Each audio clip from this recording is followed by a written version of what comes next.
tous, avant de démarrer cette recette, je vous propose de vous abonner à la chaîne et d'activer la petite cloche pour être informé des sorties de nouvelles vidéos. Aujourd'hui, je vous propose une recette de pain de gêne. Alors le pain de gêne, qu'est-ce que c'est? C'est un biscuit moelleux qui est fait à partir d'amandes hachées, de beurre, d'œufs et de sucre et qui est cuit dans un moule rond et plat. Vous avez vu les ingrédients nécessaires pour cette recette qui ont défilé à l'écran et on va la réaliser ensemble. Donc vous allez insérer le batteur, puis ajouter 125 g de beurre mou dans votre cuve. Moi j'avais laissé mon beurre à température ambiante 2 heures auparavant. Il fait assez chaud à Toulouse en ce moment, donc ça, il était bien mou.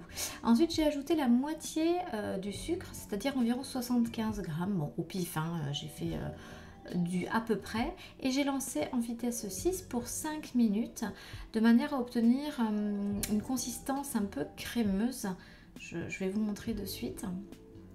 Donc ça a bien blanchi, hein, le beurre, et vous voyez c'est un peu mousseux. J'ai ensuite relancé en vitesse 6 et par l'orifice j'ai incorporé mes 3 œufs un à un et petit à petit.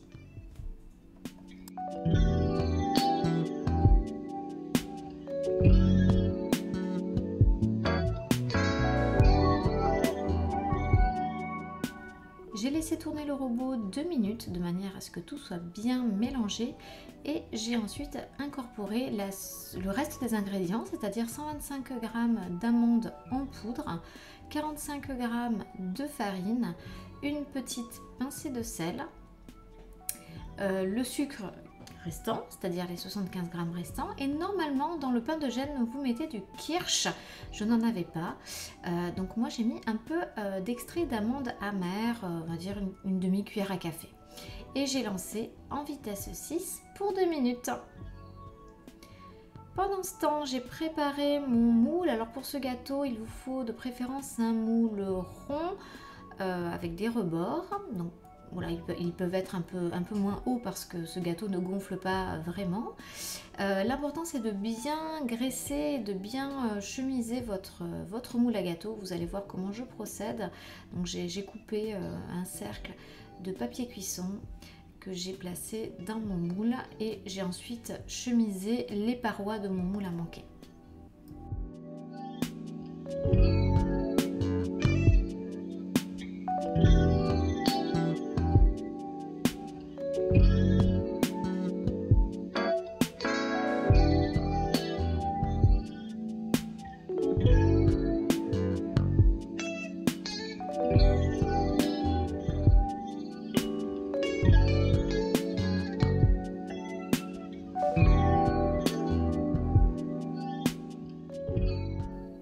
J'ai ensuite enfourné mon gâteau 45 minutes à 150 degrés et je l'ai démoulé. Alors avec toutes ces précautions, il n'a pas du tout accroché évidemment, et vous allez voir il est vraiment joli. J'ai quand même réussi à le casser un petit peu en enlevant mon papier, donc faites attention lorsque vous enlèverez votre papier cuisson, à un certain endroit ça a un petit peu accroché. Et j'ai décidé de décorer ce gâteau avec du sucre glace. Je vais vous montrer comment j'ai fait. Donc c'est un gâteau qui est vraiment délicieux, qui est moelleux, qui a un bon petit goût d'amande et que vous allez peut-être, bon, que vous pouvez manger tel quel, hein, évidemment, avec le café ou le thé, mais que vous pouvez aussi utiliser comme base pour faire par exemple une bûche maison. J'espère que cette recette vous a plu. Je vous dis à très bientôt pour une nouvelle recette aux compagnons.